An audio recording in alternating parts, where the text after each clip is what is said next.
Alamin ang latest weather update ngayon dito sa Sir Aris Official Weather News Today.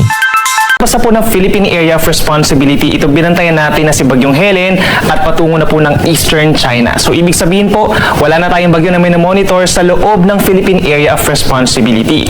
However, asahan pa rin po mga paulan ngayong araw dahil pa rin yan sa habagat or southwest monsoon na slightly in-enhance po nitong si Bagyong Helen. Samantala, base rin sa ating latest satellite animation, meron tayong mga cloud clusters or kumpul ng ulap na namataan dito sa kaliwa at kanang parte po ng ating bansa, and meron ditong possible po na mabuo ng mga low pressure areas sa mga susunod pa na araw base na rin sa ating tropical cyclone threat potential forecast. But within the next 24 hours, wala tayong nakikitang mabubuong bagyo sa loob ng ating area of responsibility. Ngayong araw, asahan pa rin po ang minsan malalakas na mga pag-ulan sa western section ng ating bansa, lalo na dito sa Luzon dahil po yan sa southwest monsoon. As early as this morning, meron na tayong yellow warning dito po sa mga probinsya ng Zambales and Bataan. Paminsan-minsan malalakas po na mga paulan na mararanasan po dyan, kaya mag-ingat sa mga posibleng pagbaha at pagguho ng lupa.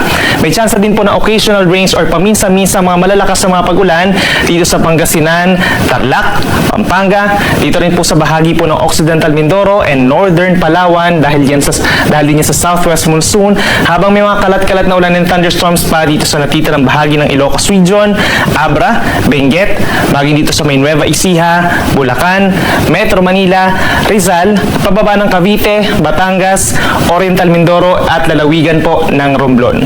Mag-ingat pa rin po sa mga banta ng pagbaha at pagguho ng lupa sa inyong areas at makipag-coordinate po sa inyong mga local disaster risk reduction and management offices kung kinakailangan po ng evacuation.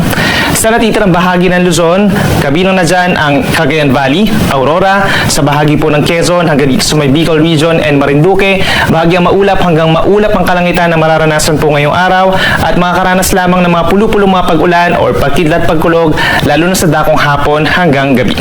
Temperature natin sa Metro Manila mula 25 hanggang 31 degrees Celsius, habang sa Baguio naman mula 17 to 23 degrees Celsius. Sa ating mga kababayan po sa Palawan, lalo na sa may northern portion, asahan pa rin po ang paminsan-minsang malakas na ulan dahil po yan sa southwest monsoon pa rin. At dito sa may western Visayas, pinakamaapektuhan po itong mga areas po ng Antique and Iloilo, kalat-kalat na ulan and thunderstorms. Sa natitirang bahagi ng Panay Island plus Negros Island region, asahan naman yung bahagyang pagbuti ng panahon at mababawasan ng bahagya yung mga pag-ulan natin.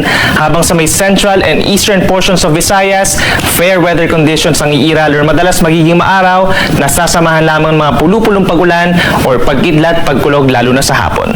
Temperature natin sa Metro Cebu mula 26 hanggang 32 degrees Celsius. At sa ating mga kababayan po sa Mindanao, makakaranas pa rin po ng maaraw na panahon ng marami lugar except dito sa may areas ng Caraga Region. As early as this morning, meron mga chance po na mga saglit na pag-uulan.